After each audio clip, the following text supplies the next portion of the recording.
So ayun, tingnan natin guys, yung presyo ng Pixel. So halos lahat, nagulat din ako kahapon, talagang ginulat ng Pixel. Grabe. Bali pumalo pa to ng nasa 35 pesos. Ganun, grabe tong Pixel kahapon. Grabe. Nung nilabas nila yung Pixel, talagang hindi ko in-expect na ganun kataas yung price. Akala ko nasa around 15 pesos, 20, ganun lang. Pero grabe, ginulat din tayo. Talagang solid. Yan, so medyo mabagal yung internet. Wait lang.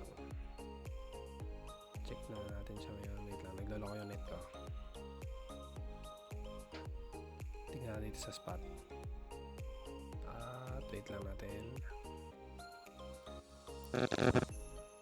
Medyo mainit. Ayan. All goods. So yan, nakita nyo naman 57.49. Naglalaro siya doon. So grabe. Hindi ko alam kung papalo pa to ng $1.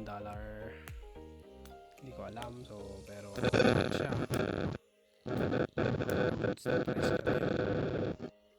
Nag-down nga lang siya ng nakaraan. So check natin kung magkano yung price. USDT to PHP. Yan.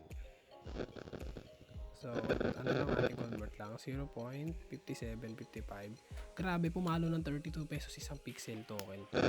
So, grabe, panalo lahat. So, congrats sa lahat ng pumaldo kahapon. Grabe.